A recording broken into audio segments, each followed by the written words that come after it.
ॐ शन्नो मित्रः शं वरुणः शन्नो भवत्वर्यमा शन्न इन्द्रो बृहस्पतिः शन्नो विष्णुरुक्रमः।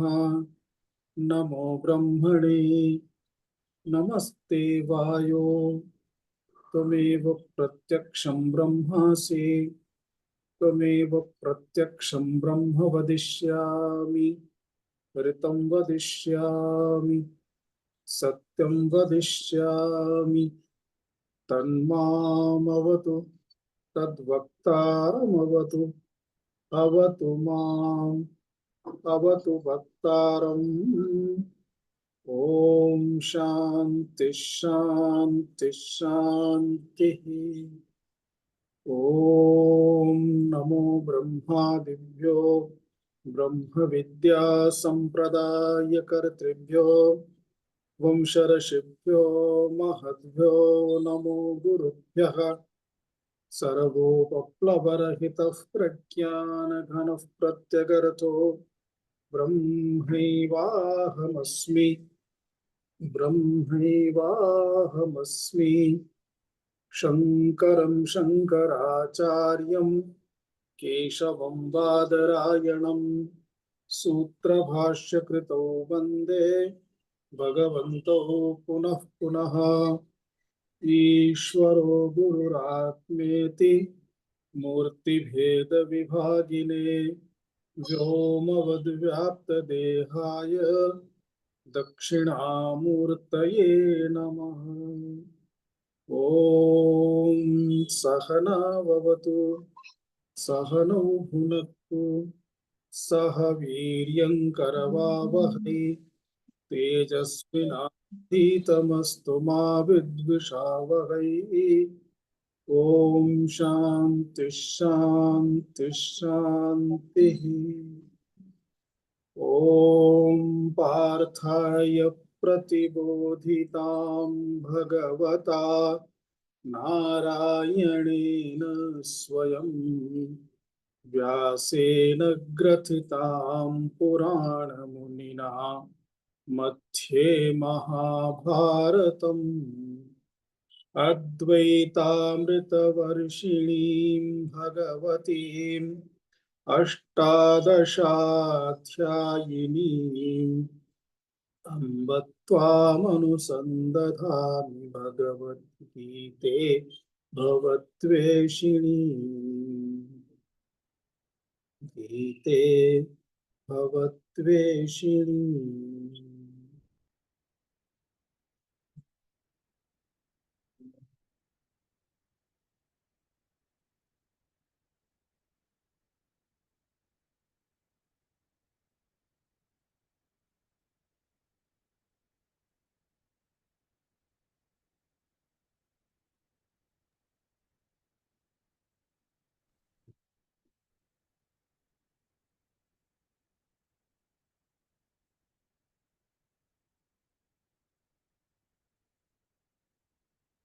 इसके पहले हमने कथम न ज्ञेयमस्माभिः पापादस्मान् निवर्तितुम् कुलक्षयकृतं दोषं प्रपश्यद्भिर्जनार्दन। ये अर्जुन का वचन था। अर्जुन भगवान श्री कृष्ण के सामने उसे शास्त्रों के अनुसार उसका जिस प्रकार से अध्ययन है, स्वयं दयालु है, लोक कल्याण की भावना है, शुद्ध बुद्धि है, किसी का किसी भी प्रकार से हानि हो ऐसी मानसिकता बिल्कुल भी नहीं है। उसके विपरीत मेरा कुछ जाता है तो जाए, लेकिन मुझसे किसी को कष्ट नहीं होना चाहिए। ऐसा भाव जब रहता है तो स्वाभाविक रूप से हमारे जो धर्मशास्त्र पुराण आदि जो बताते हैं उनके हिसाब से हमारा चिंतन चलता है। तो अर्जुन को भी इस प्रकार का, उसके मन में, अर्जुन के मन में इस प्रकार का भाव का आना स्वाभाविक है, क्योंकि एक साधारण मनुष्य की कल्पना जैसी होती है, उससे विशेष अर्जुन यानी सभी पांडव, सभी भाई रहे हैं। इसी वजह से तो हमेशा धर्मपरायण होते हुए और आज भी जब महाभारत के इस युद्ध में खड़े हैं, तो भगवान श्री कृष्ण ने स्वयं अर्जुन का सारथ्य किया है, सारथी बने। इन चीजों से हमें ये स्पष्ट होता है कि अर्जुन का मनोभाव कितना शुद्ध है। हाँ, इतना जरूर है कि जिस स्थान पर अर्जुन विचार कर रहे हैं और जिस प्रकार के विचार कर रहे हैं, इन विचारों का समय चला गया और वो स्थान अब यहाँ पर नहीं है, ये अलग विषय है। लेकिन उसके विचारों से हमें जो दिख रहा है, उसमें क्या दिखा कि इस प्रकार से हम क्या देख रहे हैं, हमारे ही उन्हीं सभी लोगों का यहाँ पर प्राण हरण होगा, हमारा ही यह नुकसान होगा। और ये मात्र नुकसान सिर्फ इतना ही नहीं है, इसके बाद का भविष्य कितना विचित्र बनेगा, इन चीजों को भी आगे अर्जुन स्वयं अपने शब्दों में बताएंगे, दिखाएंगे। यहाँ पर शब्द प्रयोग किया प्रपश्यद्भिः।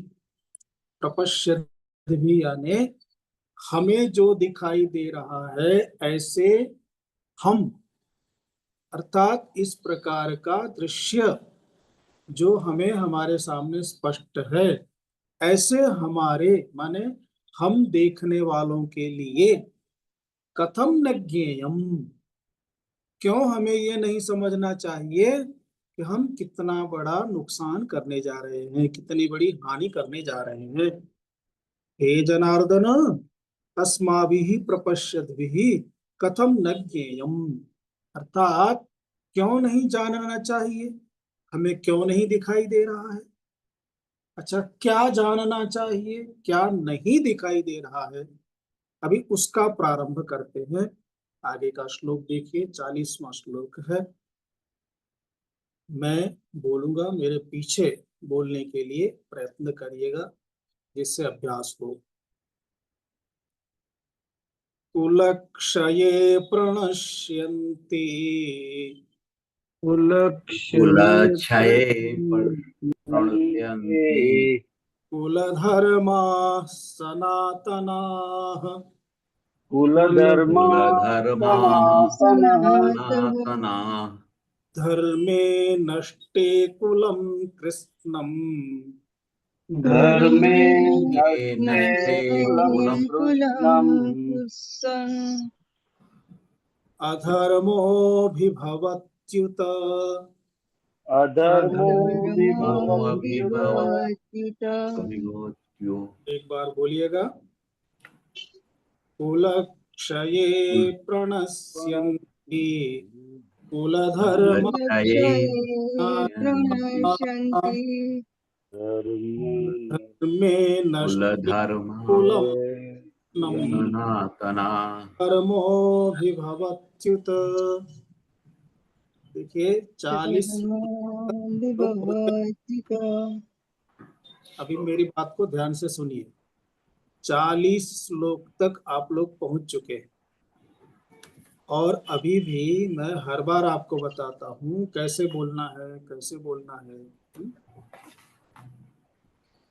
अपनी परंपरा हम इस प्रकार से बनाएंगे, पहले मैं बोलूंगा, एक श्लोक में 4 चरण होते हैं, एक एक चरण का उच्चारण मैं करूंगा, मेरे पीछे पीछे आप सबको भी उसका उच्चारण करना है। मौन बैठने से बात नहीं बनेगी, नहीं तो फिर मैं एक एक को बोलने के लिए बताऊंगा तो शायद आपको ज्यादा आएगा। समूह में बोल जाने से चल जाएगा, एक एक को बोलने के लिए बताऊंगा तो फिर ज्यादा तकलीफ होगी। मैं बुलवाऊंगा सही, ये तो पक्का है। इसलिए एक चरण जब मैं बोलूं तो उस एक चरण का आप उच्चारण करेंगे। हाँ, ध्यान रखेंगे, आप अनम्यूट होंगे, उच्चारण करेंगे, और जब उच्चारण का क्रम पूरी तरह से पूरा हो जाए तो फिर से अपने आप याद रखते हुए आपको ही म्यूट करना है। मैं एक एक को म्यूट करने जाऊं ये आपको शोभा नहीं देगा, आपको खुद ही होना है। अब इतना तो सीखना पड़ेगा ऑनलाइन में, नहीं तो फिर ऑफलाइन आ जाइए मेरे पीछे पीछे। जब मैं जयपुर जाऊं तो जयपुर आ जाओ, जब दिल्ली जाऊं तो दिल्ली आ जाओ, जब उत्तरकाशी जाऊं तो उत्तरकाशी आ जाओ, पीछे पीछे। और नहीं तो थोड़ा सा सीख लीजिए म्यूट अनम्यूट करना, और बोलना तो पड़ेगा भाई।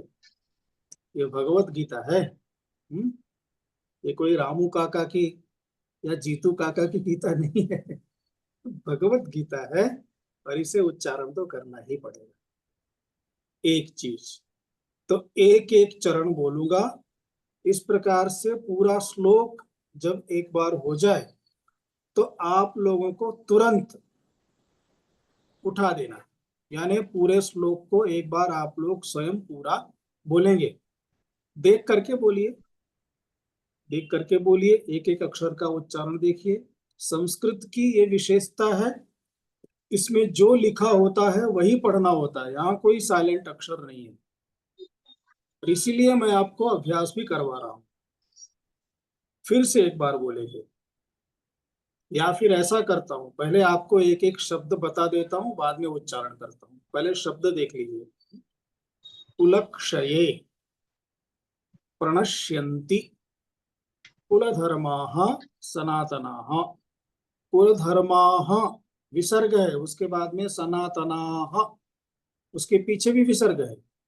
तो पहला जो विसर्ग है कुलधर्माः और स, तो उसमें पहले वाले विसर्ग को आधे सा का उच्चारण करना है, कुलधर्मा सनातनाः। अब पीछे क्योंकि सनातनाः के बाद में कोई अक्षर नहीं है, इसलिए उस विसर्ग का उच्चारण विसर्ग का ही रहेगा, उसमें आगे वाले अक्षर का प्रभाव नहीं पड़ेगा।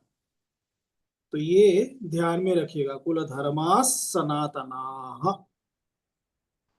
धर्मे नष्टे कुलम कृत्स्नमधर्मो विभवत्युत।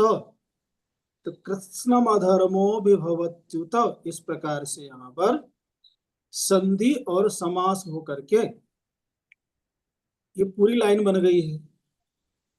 वैसे नियमतः चरण के बीच में संधि विच्छेद करने की आवश्यकता नहीं है, हम सीधे सीधे बोल सकते हैं, धर्मे नष्टे कुलम कृत्स्न मधर्मो विभवत्युत, ऐसे बोलना चाहिए। लेकिन ऐसा बोलने से चूंकि हमारा संस्कृत का ज्ञान न होने के कारण हमें अक्षर स्पष्ट नहीं होंगे, तो अभ्यास में दिक्कत आएगी। इसलिए हम ऐसे स्थान पर संधि को छोड़ करके भी बोल सकते हैं। शास्त्रीय नहीं है लेकिन अयोग्य भी नहीं माना जा सकता है, इसको ध्यान में रखना है। तो कैसे बोलेंगे? धर्मे नष्टे कुलम कृत्स्नम, कृत्स्नम, थोड़ा जीभ को व्यायाम देना पड़ेगा। कृत्स्नम, वहां पे आधा ता और सा भी है, उसको भी बोलना है, कृत्स्नम अधर्मो विभवत्युत, इस प्रकार से उच्चारण रहेगा। अभी एक बार फिर से बोलेंगे, कुलक्षये प्रणश्यन्ति कुलक्षये नश्यन्ति कुलधर्माः सनातनाः।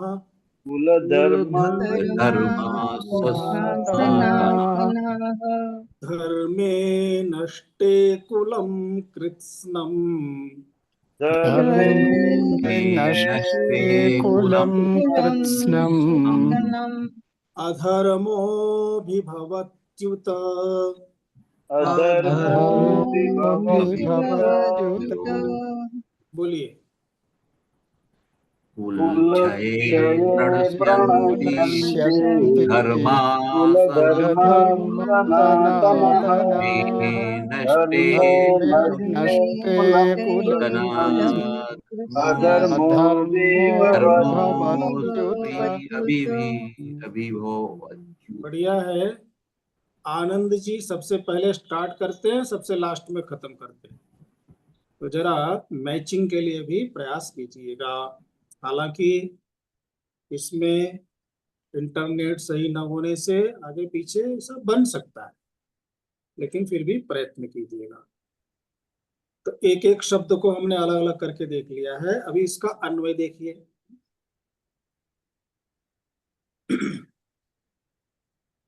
कुलक्षये पहला शब्द पकड़िए, मिला कुलक्षये।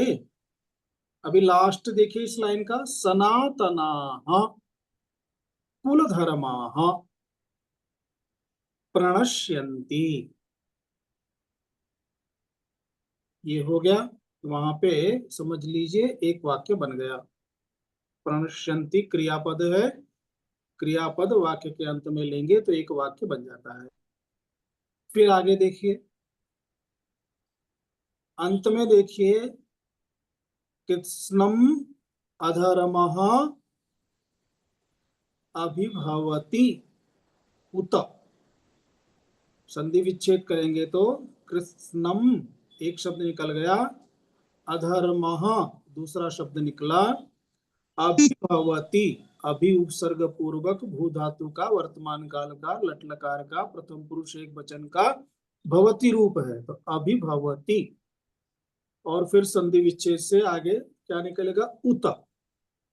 उत का मतलब होता है अथवा इत्यादि, तो एक प्रकार का निपात है। अब ये है, अभी दूसरा अभिभवति क्रियापद है, उस क्रियापद के साथ में दूसरा वाक्य बनेगा, तो उसको देखेंगे। पहले उसमें लगाइए उत। उत धर्मे नष्टे कृत्स्नम कुलम अधर्मः अभिभवति। इस प्रकार से अन्वय हो जाएगा। कुलक्षये, कुल का मतलब होता है परिवार, और क्षय का मतलब होता है नाश होना। क्षी क्षय धातु है, नाश होना। सप्तमी विभक्ति एक वचन का शब्द है जिसमें अर्थ होता है कुलक्षय होने पर। कुलक्षये, जब कुल का नाश हो जाए तो क्या होगा, कुल का धर्म भी नाश हो जाएगा। अभी हमारा जो कुल है सनातन कुल है, और हमारे सनातन कुल का धर्म सनातन धर्म है, तो हमारा सनातन कुल धर्म कुलक्षये सनातनाः कुल धर्माः, अर्थात परंपरा से चलता आ रहा हमारा जो कौटुंबिक धर्म है, पारिवारिक धर्म है, अपनी जो भारतीय संस्कृति, जिसका अर्थ हुआ जो भारतीय संस्कृति है, वो भारतीय संस्कृति कैसी है, सनातन। सनातन का मतलब होता है जिसका कोई आदि हमें नहीं दिखता है, जो अनादि है, न जाने कितने युगों युगों से चलती आ रही हमारी संस्कृति है। ऐसी हमारी जो संस्कृति है, पारिवारिक संस्कृति है, परिवार का जो धर्म है, ऐसा धर्म क्या होगा, प्रणश्यन्ति, सारे धर्म नष्ट हो जाएंगे, क्योंकि परिवार में कोई मार्ग दिखाने वाला नहीं होगा। जितने भी युवा हैं वो सभी युद्ध के मैदान में हैं। पिता, पितामह, पुत्र, पौत्र, ऐसी चार पीढ़ियां युद्ध में खड़ी हुई है। अब इसमें से अगर ये सभी खत्म हो गए तो परिवार में कौन रहा, किसी किसी परिवार में तो कोई भी पुरुष नहीं बचेगा। कोई भी पुरुष नहीं बचेगा तो उस परिवार की क्या स्थिति बनेगी, इसकी चिंता यहां पर अर्जुन को दिख रही है कि जब ऐसा होगा, क्योंकि पूर्व श्लोक में क्या कहा, कुलक्षय कृतम दोषम, कुलक्षय कृतम दोषम, अर्थात कुल का नाश हो इस प्रकार का हमारे द्वारा होने वाला जो दोष है उसे, अर्थात हमारा परिवार, हमारा कुल जब नष्ट हो जाएगा तो क्या होगा, तो कुलक्षये प्रणश्यन्ति कुल धर्माः, कुल के धर्म जो सनातन धर्म है वो नष्ट हो जाएंगे। और जब हमारा धर्म ही नष्ट हो जाएगा तो क्या होगा, धर्मे नष्टे, उत उत अर्थात और भी, अर्थात उससे भी आगे, अथवा यूं समझिए, कुल का नाश होने पर कुल के धर्म नष्ट हो जाएंगे, और जब कुल के धर्म नष्ट हो जाएंगे तो धर्मे नष्टे कृत्स्नम कुलम, कृत्स्नम का मतलब होता है पूरा, पूरा का पूरा परिवार क्या हो जाएगा, उजड़ जाएगा।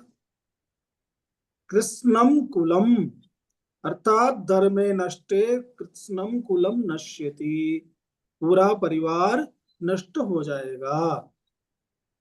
नष्ट हो जाएगा यानी महाभारत के युद्ध में जैसे सब लोग मृत्यु को प्राप्त हो गए हैं, ऐसे मृत्यु को प्राप्त हो जाएंगे, बोले नहीं, ऐसे नहीं होगा। ये कि कोई मार्ग बताने वाला नहीं होगा, परिवार का संचालन करने वाला कोई नहीं होगा, तो सब स्वच्छंद हो जाएंगे।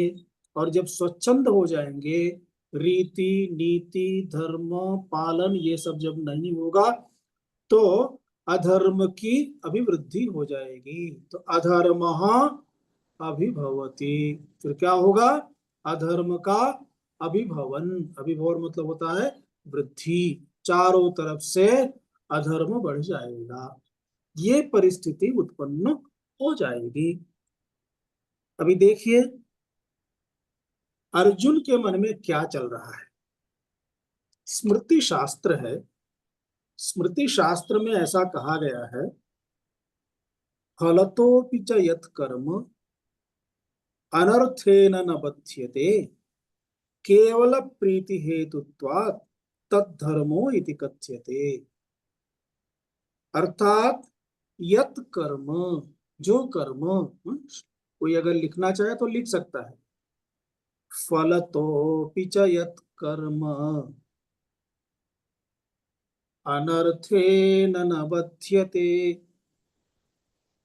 फलतोपि च यत् कर्म अनर्थेन न बध्यते केवल प्रीति हेतुत्वात् तद्धर्मो इति कथ्यते। यत् कर्म, जो कर्म केवल प्रीति हेतुत्वात्, एकमात्र प्रेम के कारण, संबंध के कारण, अनर्थेन न बध्यते,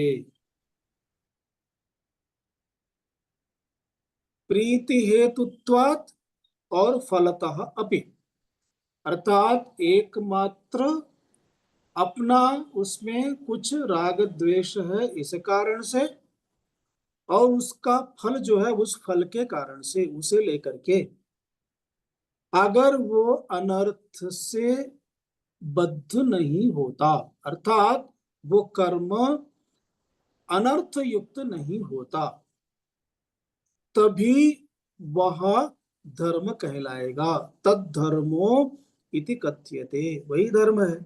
इसका मतलब यह हुआ, ये स्मृति शास्त्र क्या कहता है कि देखो हम जो कर्म करते हैं वो कर्म धर्म पूर्वक है कि नहीं है, तो उसके पीछे हमें विचार करना चाहिए। अगर हमारा जो कर्म है, इस कर्म से उसका परिणाम गलत आता है, मेरे लिए अच्छा हो सकता है लेकिन दूसरों के लिए अगर उसका परिणाम गलत आता है, उसका फल अच्छा नहीं है, या फिर मैं अपने संबंध के कारण, अपने प्रेम के कारण आंखें बंद कर लूं और होने दूं, तो ऐसे में क्या है, वह जो है धर्म पूर्वक कर्म नहीं है। इसलिए धर्म पूर्वक कर्म तो वही कहलाएगा जिस कर्म से कभी अनर्थ न हो। अनर्थेन न बध्यते तद्धर्म इति कथ्यते, वही धर्म है। अभी इस प्रकार यहाँ पर इस युद्ध को अर्जुन क्या कह रहे हैं, ये तो अधर्म हो जाएगा, क्योंकि इस युद्ध का परिणाम क्या होगा, परिणाम तो भयंकर है। इससे स्थिति क्या बनेगी, परिवार नष्ट हो जाएंगे, महिलाओं का संरक्षण नहीं रहेगा, जो चोर लुटेरे हैं उनका साम्राज्य हो जाएगा, परिवार में जो लोग हैं उन्हें कोई मार्गदर्शक न होने से वो सभी भाई ये गलत है, ऐसा मत करो, ऐसा कहने वाला कोई नहीं होगा, और सब स्वच्छंद हो जाएंगे। ऐसे में हम ये जो कर्म कर रहे हैं ये धर्म पूर्वक कर्म तो नहीं कहलाएगा, ये उसका तात्पर्य हुआ। अर्थात कुल धर्म के नाश से कुल की मर्यादाएं भी नष्ट होती हैं। कुल धर्म परंपरा अर्थात कुल श्रेष्ठ जनों के आचरण से कुल धर्म की परंपरा बनती है। अब जब श्रेष्ठ जन नहीं रहे तो परंपरा भी नष्ट हो जाएगी। फिर जब हम ये कहते हैं धर्मो रक्षति रक्षितः, रक्षितः धर्मः रक्षति, अर्थात जिस धर्म का रक्षण हम करते हैं वह धर्म हमारा रक्षण करता है। अगर हमारे धर्म की ही रक्षा नहीं हो पाएगी तो हमारी रक्षा धर्म कैसे कर सकेगा। ये धर्म रक्षण के लिए धर्मी जो है वो, अर्थात सभी धर्म को धारण करने वाले लोग क्या है, धर्म रक्षणीय, हम सब के लिए धर्म का रक्षण अति आवश्यक है, ऐसा समझना चाहिए।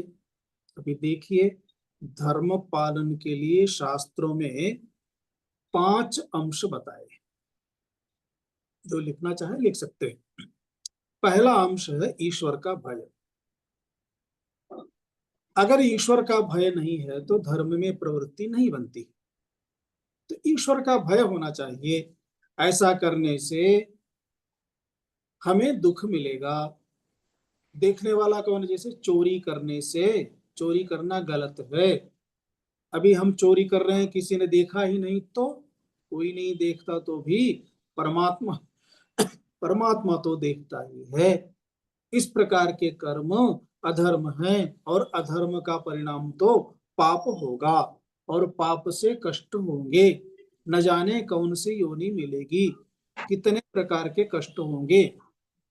परिणामतः ईश्वर देख रहा है, ईश्वर सभी पुण्य पापों का फल देने वाला है, अच्छे कर्मों का बुरे कर्मों का फल देने वाला परमात्मा है, तो परमात्मा का भय तो होना चाहिए।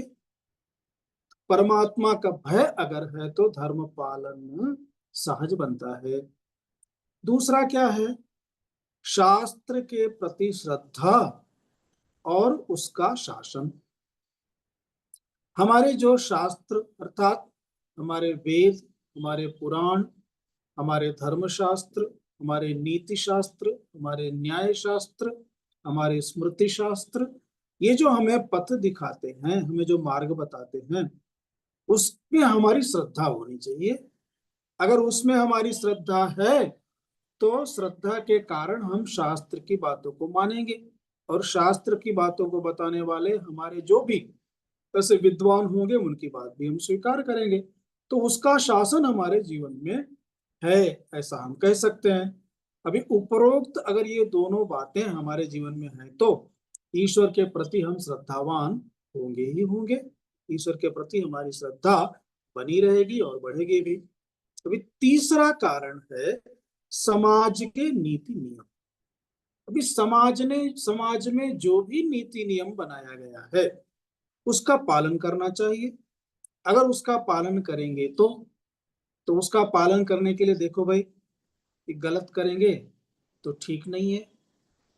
अभी कोई विधि है, कोई कानून है, कोई सरपंच है, कोई पंचायत है, तो पंचायत की बात माननी है, सरपंच है, उन्होंने कहा, योग्य विचार किया, निर्णय किया, उनकी बात माननी चाहिए, विषय वहां तक जाएगा। तो समाज में जो बड़े बड़े हमारे पूर्वजों ने, इन लोगों ने कुछ नियम जो बना करके रखे हैं, उस नियम का पालन हमें करना चाहिए। तो समाज के नीति नियम का पालन, ये तीसरा कारण है। इससे धर्म की रक्षा बनती है, धर्म बनता है।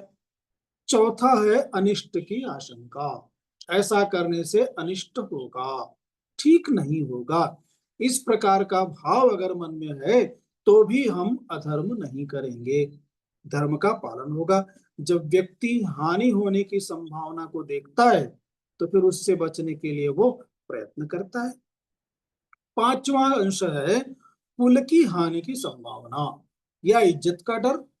इससे क्या होगा, कुल की मर्यादा नष्ट हो जाएगी, या फिर समाज में जो इज्जत है वो इज्जत खत्म हो जाएगी, लोग अनादर करेंगे, आदर से देखेंगे नहीं, ठीक से व्यवहार नहीं करेंगे, मित्र लोग विमुख हो जाएंगे, संबंधी हमसे बात नहीं करेंगे, यहाँ तक कि पुत्र और पुत्रियों के विवाह में भी समस्याएं उत्पन्न हो जाती थी, पहले ये सब था।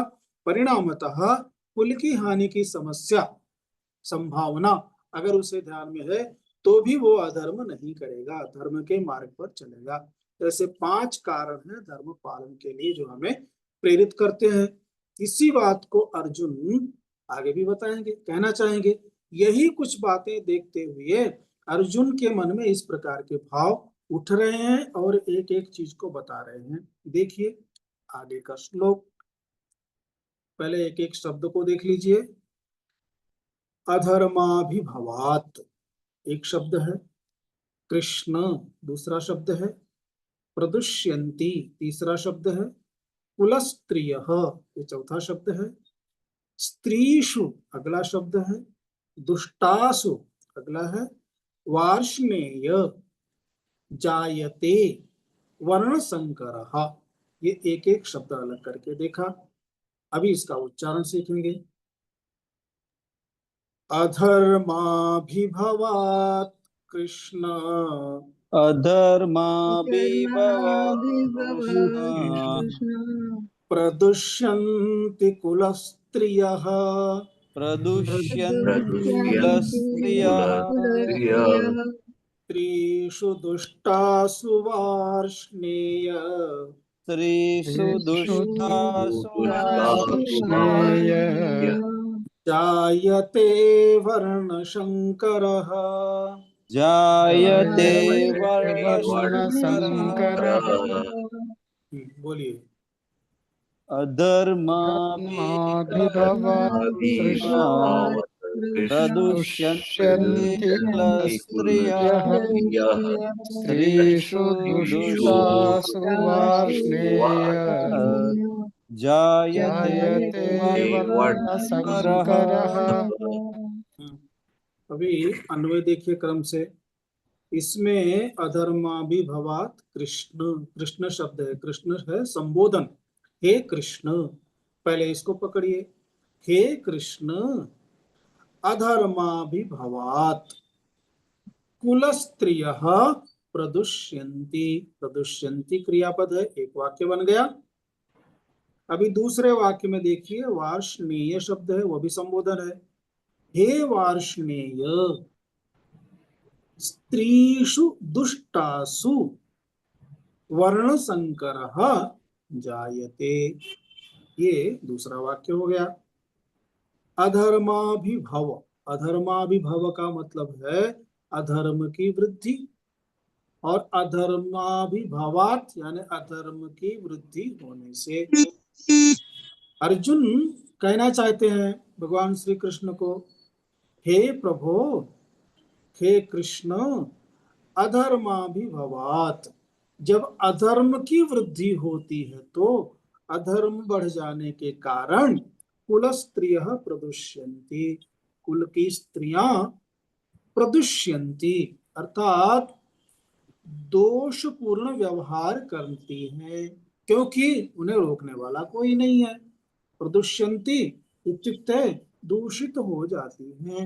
अभी क्या है, स्वच्छंदता के कारण भी हो सकता है या कोई संरक्षक न होने से भी हो जाता है। जैसे मुस्लिमों के आक्रमण काल में सब कुछ अच्छा होने के बावजूद भी, परिवार भी अच्छा होने के बावजूद भी, संरक्षक कोई बढ़िया न होने से, राजा शासक इत्यादि अच्छा न होने के कारण परिवार नष्ट हुए, कई परिवार नष्ट हुए, महिलाओं का जीना भी बड़ा मुश्किल हुआ था, ये हमें पता ही है।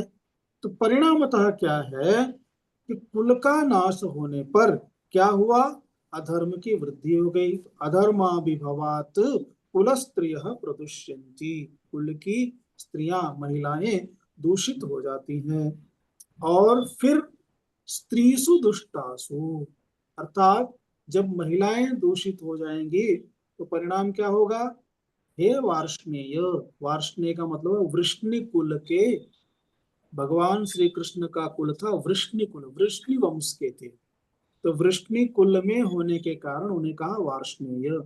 हे वार्ष्णेय, हे वृष्णि कुल श्रेष्ठ, हे श्री कृष्ण, उसका परिणाम क्या होगा कि उससे फिर वर्ण संकर जायते, फिर वर्ण संकर प्रजा उत्पन्न हो जाती है।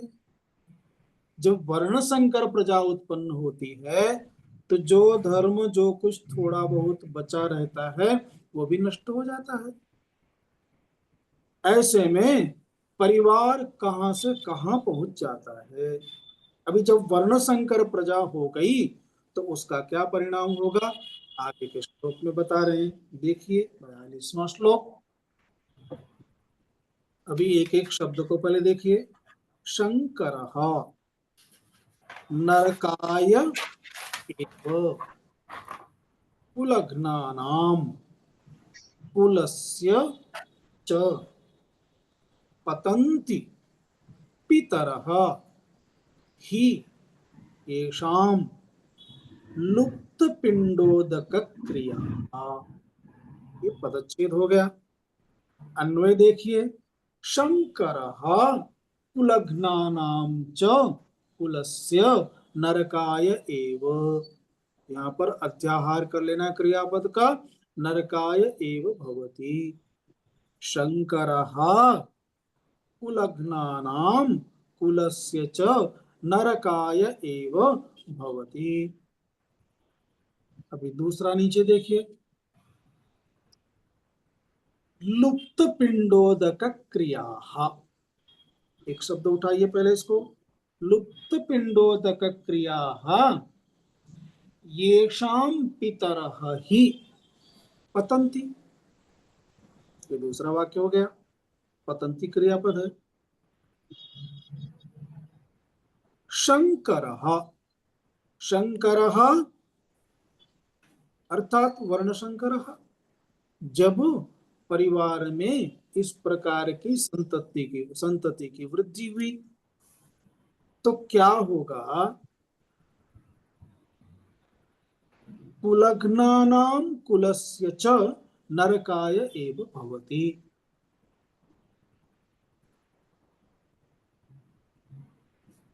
अर्जुन इत्यादि युद्ध के मैदान में खड़े हैं, इन सब के कारण युद्ध होने से सब लोग मृत्यु को प्राप्त होंगे। तो जब सब लोग मृत्यु को प्राप्त होंगे तो एक दूसरे को मारने वाले एक दूसरे के घाती कहलाएंगे। इस प्रकार से एक दूसरे के कुल को मारने वाले सभी के सभी तो कुलग्न हो गए। अब इन कुलग्नों की परिस्थिति क्या बनेगी, इनके परिवार की स्थिति जब ऐसी हो जाएगी तो क्या होगा, कुलस्य नरकाय, अर्थात इन सभी लोगों को पिंडदान करने वाला, पानी देने वाला, तर्पण करने वाला कोई नहीं रहेगा। और जब कोई नहीं रहेगा तो परिणाम क्या हो जाएगा, ये सभी लुप्त पिंडोदक क्रिया हो जाएंगे, अर्थात जिनकी पिंडदान, उदक क्रिया अर्थात तर्पण इत्यादि सब नष्ट हो जाएगा। सब नष्ट, सारी क्रियाएं नष्ट हो जाएंगी। ऐसे नष्ट पिंडदान, तर्पण इत्यादि वाले ये सभी क्या होगा, ये शाम पितरः पतंती, ये सब पतन को प्राप्त होंगे, ये सब पतन को प्राप्त होंगे। अब जब पतन को प्राप्त होंगे तो परिणामतः क्या होगा कि पतन होगा तो कहाँ जाएंगे, नरक में जाएंगे। अतः नरकाय एव, ये सब नरक में जाने के लिए कारण बन जाएंगे। अभी और आगे बता रहे हैं इससे क्या परिस्थिति उत्पन्न होती है। आगे का श्लोक देखिए, पहले एक एक शब्द को देखिए। दोषैहि एतैहि कुलघ्नानाम् वर्णशंकर कारकैहि उत्साद्यन्ते जाति धर्माः कुल धर्माः च शाश्वताः। एक एक शब्द हो गया, जो उच्चारण करेंगे। दोषैरेतैः कुलघ्नानाम् दोषैरेतैः कुलज्ञानानां कुलघ्नानाः वर्णशंकरकारकैः वर्णशंकरकारकैः उत्साद्यन्ते जाति धर्माः उच्चाद्यन्ते जातिधर्माः कुलधर्माश्च शाश्वताः। कुलधर्माश्च शाश्वताः। बोलिए। दोषरेते कुलज्ञानानां वर्णशंकरकारकैः उच्चाद्यन्ते धर्माः कुलधर्माश्च शाश्वताः। एतैः वर्णसंकरकारकैः दोषैः कुलघ्नानां शाश्वताः कुलधर्माः जातिधर्माः च उत्साद्यन्ते। एक एक शब्द को क्रम में रखेंगे तो इस प्रकार से हो जाएगा।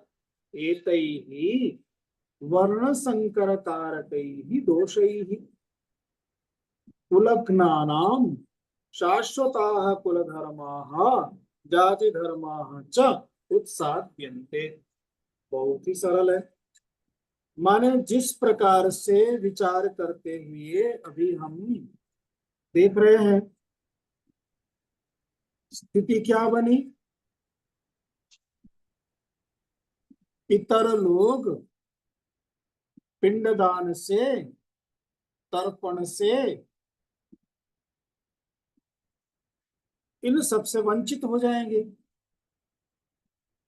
और जब वंचित होंगे तो होगा क्या, क्या क्या नष्ट होगा, उसको बताने के लिए कहा कि एतैहि दोषैहि, अर्थात जब पिंडदान वगैरह कुछ नहीं मिलेगा तो इन सब दोषों के कारण या वर्ण संकरता हो जाने से पिंडदान नहीं प्राप्त होगा, क्योंकि उचित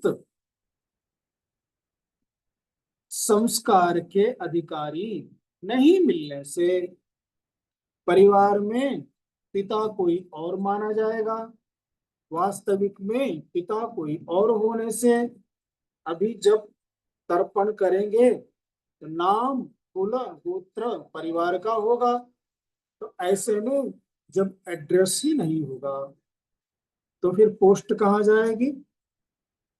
परिणामतः जब कुछ प्राप्त नहीं होगा तो उसका क्या होगा, यही सब दोष हैं। इन दोषों के कारण एतैहि दोषैहि, ये जितने भी कुल घाती, हम सभी कुल को नष्ट करने वाले, जिनके कारण से वर्ण संकरता उत्पन्न हो गई है, वर्ण संकर कारक ही, इनसे क्या होगा, इनके द्वारा क्या हो जाएगा, यानी हमारे द्वारा क्या स्थिति बनेगी, शाश्वताः कुलधर्माः जातिधर्माः च नश्यन्ते उत्साद्यन्ते।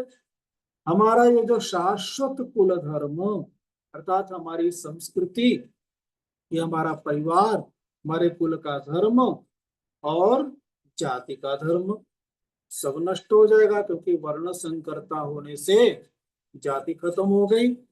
जाति खत्म होने से परिवार का भी संरक्षण, परिवार की संस्कृति संस्कार सब खत्म हो जाएंगे।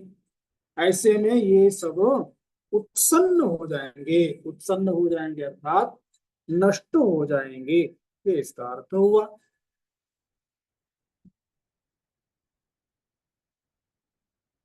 अभी और देखिए, अगर उत्सन्न हो जाएंगे, नष्ट हो जाएंगे तो उसका क्या परिणाम है। और मैं जो कह रहा हूं, मैं कोई अपने मन से नहीं कह रहा हूं, अभी उसको प्रमाण के साथ में अर्जुन बताना चाहते हैं। तो आगे का श्लोक देखिए, पहले एक एक शब्द को देखिए। उत्सन्न कुल धर्माणाम मनुष्याणाम जनार्दन नरके नियतम वासः भवति इति अनुशुश्रुम। पदच्छेद हो गया, अब उच्चारण करिए। उत्सन्न कुल धर्माणाम उत्सन्न कुलधर्माणाम् कुलधर्माणाः मनुष्याणाम जनार्दन मनुष्याणाम् जनार्दन नरके नियतं नरके नरके वासो वासो इत्यनुशुश्रुम। भवतीत्यनुशुश्रुम।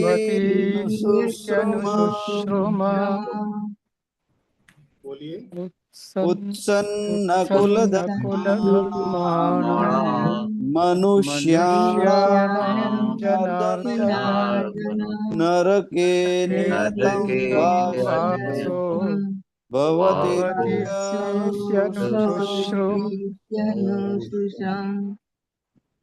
हे जनार्दन, जनार्दन भगवान श्री कृष्ण के लिए संबोधन है, पहले भी आ चुका है। जनान अर्दयति जनार्दन। तो हे जनार्दन, उत्सन्न कुल धर्माणाम मनुष्याणाम नियतम नरके वासः भवति इति अनुशुश्रुम। अभी अर्जुन क्या बता रहे हैं कि भाई विद्यार्थी काल में जब हमने शास्त्र का अध्ययन किया और जीवन में भिन्न भिन्न स्थान पर हमने ऋषियों महर्षियों का सत्संग किया, और सत्संग से, अध्ययन से, शास्त्र के अध्ययन से मुझे ये सारी बातें सुनने को मिली है। अनुशुश्रुम माने परंपरा से हमने सुनी है। क्या सुनी है? उत्सन्न कुल धर्माणाम मनुष्याणाम, ऐसे मनुष्य कि जिनका कुल धर्म नष्ट हो गया, जिनका कुल धर्म नष्ट हो गया, ऐसे मनुष्यों का वास कहाँ रहता है? नरके। कब तक रहता है? नियतम, क्योंकि उन्हें कोई पिंडदान नहीं मिल रहा है, कोई तर्पण नहीं मिल रहा है, कोई श्राद्ध नहीं हो रहा है, उनका तो रास्ता ही अवरुद्ध हो गया है, उनकी तो गति ही नहीं बन रही है। अगर वो आगे गति करें तब तो कोई और जन्म प्राप्त हो। परिणामतः कहाँ अटके हुए हैं? नरक में अटके हुए हैं। तो नरके नियतम वासः, उनका वहीं पर वास चल रहा है। नियत का मतलब हो गया निश्चय ही, निश्चय ही ऐसे लोगों का निवास नरक में ही रहेगा, ऐसा हमने सुना है।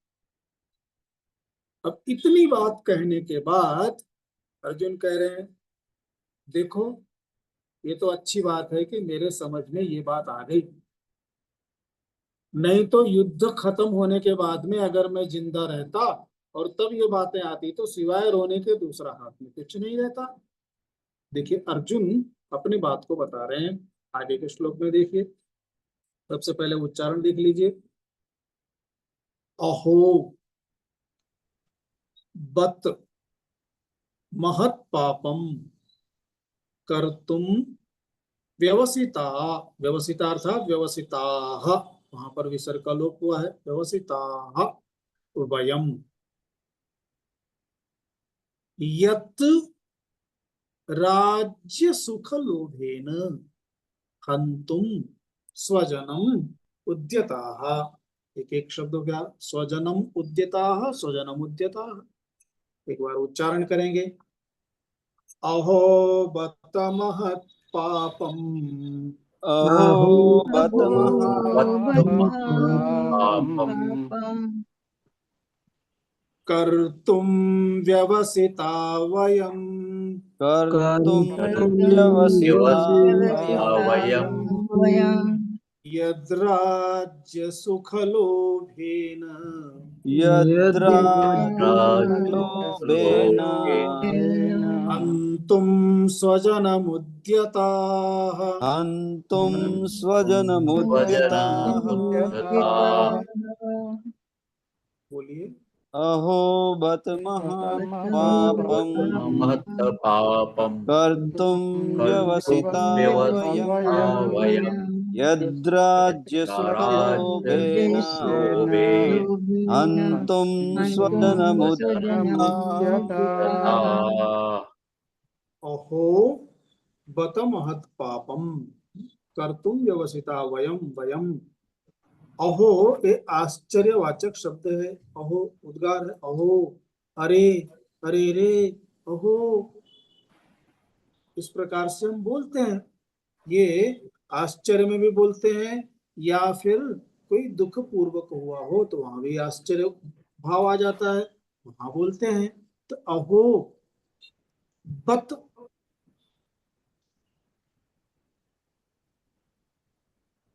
अहो बत वयम महत् पापम कर्तुम व्यवसिताः।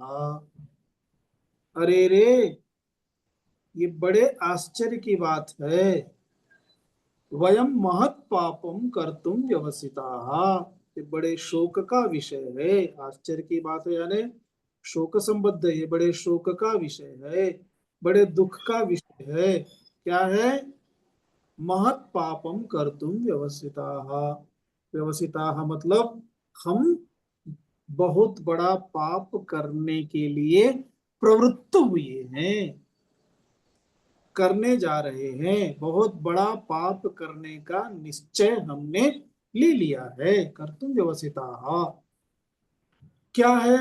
यत जो राज्य सुख लोभेन स्वजनम हंतुम उद्यताः, राज्य के सुख के लोभ से, अर्थात हम जीत करके राज्य को प्राप्त करेंगे, राज्य भोगेंगे, राज्य का सुख भोगेंगे, इस लालच से, इस लोभ से हम क्या करने जा रहे हैं? स्वजनम हंतुम उद्यताः, हम अपने सभी स्वजनों को, परिजनों को, सगे संबंधियों को, परिवारजनों को हंतुम उद्यताः, हम उनका हनन करने के लिए तैयार हो गए हैं, बिल्कुल तैयार है। अर्थात ये तो, अरे ये तो बड़े दुख की बात है, बड़े अफसोस की बात है, इस प्रकार कहा। अभी इतना कहने के बाद अर्जुन क्या सोच रहे हैं? ये 2 श्लोक है, दोनों पूरा करेंगे तो अध्याय पूरा हो जाएगा। बाद में फिर कर्मयोग दूसरे अध्याय से प्रारंभ होगा। तो इतना सोचने के बाद अभी अर्जुन क्या कह रहे हैं? देखो, भाव देखो। यानी जब मन में इस प्रकार का भाव आ जाए तो क्या सोचेगा? जाओ, जिसको जो चाहिए ले लो, मुझे कुछ नहीं चाहिए। अब कृष्ण को कह रहे हैं तो कृष्ण बोलेंगे तुम्हें कुछ नहीं चाहिए का क्या मतलब है? हमको द्वारिका से यहाँ तक दौड़ा करके लेकर के आए हो, तो उसका कुछ बहाना भी बताना पड़ेगा। तो बहाना भी बताते हैं। देखिए आगे का श्लोक, पहले शब्द देख लीजिए। यदि माम अप्रतीकारम अशस्त्रम शस्त्रपाणयः धार्तराष्ट्राः रणे हन्युः तत् मे क्षेमतरम भवेत्। एक एक पद हो गया, अभी उच्चारण करेंगे। यदि मामप्रतीकारम् यदि प्रतीकारम् शस्त्रं शस्त्रपाणयः अशस्त्रं शस्त्रपाणयः पाणयः धार्तराष्ट्रारणे हन्युः धार्तराष्ट्रारणे हन्युः तन्मे क्षेमतरं भवेत्। तन्मे क्षेमतरं क्षेमतरं भवेत्।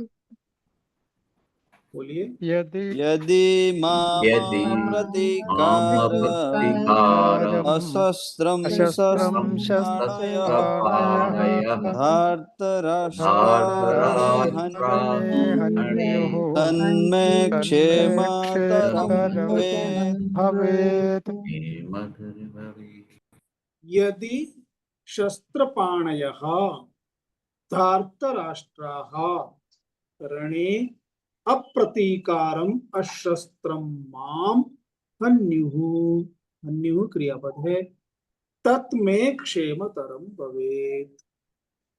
अभी देखिए यदि, क्योंकि सामने भगवान श्री कृष्ण है और ये अच्छे से जानते हैं अर्जुन, भगवान श्री कृष्ण स्वयं परमात्मा है और भगवान श्री कृष्ण से पूछ पूछ करके तो ये लोग आज तक करते आए हैं, तो इन्हें मालूम है कि परम ज्ञानी भी हैं। ऐसे में भगवान श्री कृष्ण का मुख उन्होंने देख लिया होगा और उन्हें लगा कि भगवान को अच्छा तो नहीं लगा है, ये क्या चीज है, ये कैसी बात हो रही है। तो ऐसे में वो क्या बोल रहे हैं अर्जुन, देखिए, मैं तो युद्ध नहीं करूंगा, भले ही वो मुझे मार दे।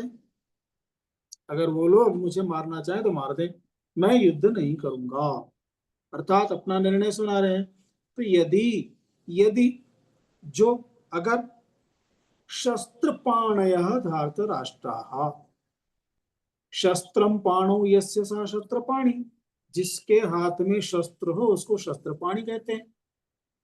और सारे के सारे धृतराष्ट्र के पुत्र सभी के हाथों में शस्त्र है। तो ऐसे सारे के सारे हाथ में शस्त्र धारण किए हुए धृतराष्ट्र के सभी पुत्र यदि अगर मुझे रणे, मैदान में, अच्छा उनके हाथ में शस्त्र है लेकिन मैं कैसा हूं, मैं तो नहीं लड़ूंगा, मैं यहां खड़ा हूं और मैं उनके साथ युद्ध नहीं कर रहा हूं। अप्रतीकारम माने उनका विरोध, उनका प्रतिकार मैं तो नहीं कर रहा हूं। ऐसी स्थिति में मेरे हाथ में शस्त्र है क्या, नहीं, शस्त्र भी नहीं है, हमने शस्त्र भी छोड़ दिए हैं। तो अशस्त्रम, बिना शस्त्र वाला ऐसा मैं, और उनका कोई भी विरोध नहीं करूंगा। ऐसी स्थिति में अगर वह मुझे माम हन्युः, अगर वो मुझे मार भी देते हैं तो तत्मे क्षेमतरम भवेत्, तो ठीक है, वो भी मेरे लिए अच्छा है। क्षेमतरम यानी अच्छा है, बढ़िया है, वो भी मेरे लिए अच्छा ही है, मुझे उससे कोई भी कष्ट नहीं है। अर्थात बहुत बढ़िया है, सारी समस्या खत्म हो गई, मैं तो वैसे भी युद्ध नहीं कर रहा हूं, और अगर वो मान लीजिए मार भी देते हैं तो मार दें, क्या फर्क पड़ता है। इतनी बात यहाँ पर जो भी प्रवृत्त हुई, अब इसको संजय धृतराष्ट्र को बता रहे थे। कभी उनका आता है, देखिए, संजय उवाच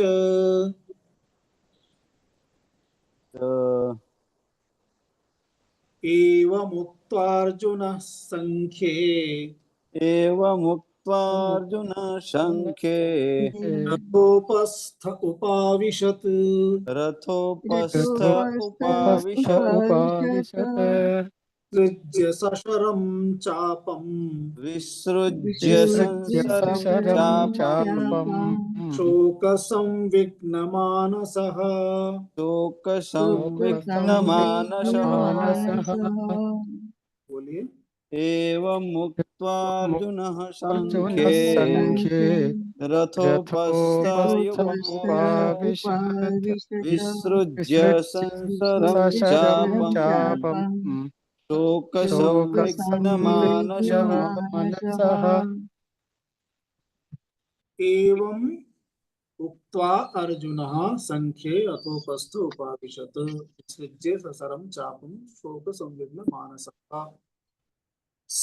संजय बोले, संजयः उवाच, संजय बोल रहे हैं, एवं उक्त्वा अर्थात इस प्रकार से अर्जुन ने जो कहा। अब अर्जुन इस प्रकार से कह करके शोक संविघ्न मानसः, अर्जुन की स्थिति कैसी है?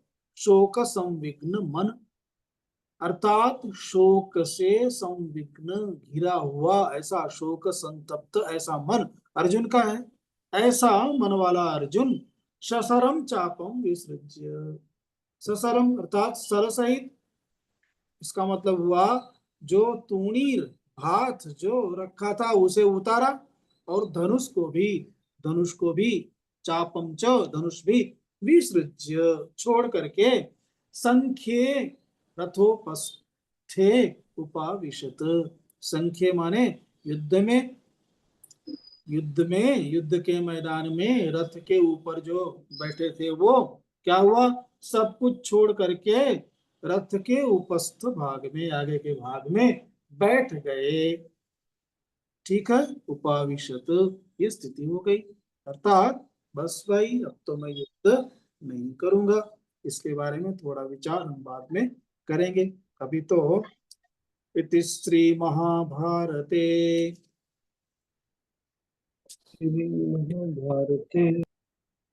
अच्छा चलिए, महाभारत मत बोलिए क्योंकि आपके पुस्तक में महाभारत नहीं है। चलिए, ओम तत्सदिति ओम तत्सदिति श्रीमद्भगवद्गीतासूपनिषत्सु श्रीमद्भगवद्गीतासु गीतासु उपनिषत्सु ब्रह्म विद्यायां ब्रह्मविद्यायां योगशास्त्रे योगशास्त्रे श्रीकृष्णार्जुन संवादे श्रीकृष्णार्जुन संवादे अर्जुन विषाद योगो नाम प्रथमोऽध्यायः। अर्जुन विषाद योगो नाम प्रथमोऽध्यायः। ओम पूर्णमदः पूर्णमदः पूर्णमिदं पूर्णात् पूर्णमुदच्यते पूर्णस्य पूर्णमादाय पूर्णमेवावशिष्यते। ओम शांति शांति शांतिः। हरिः ओम श्री गुरुभ्यो नमः। हरिः ओम। यहाँ प्रथम अध्याय पूरा हुआ, द्वितीय अध्याय बाद में फिर शुरू करेंगे।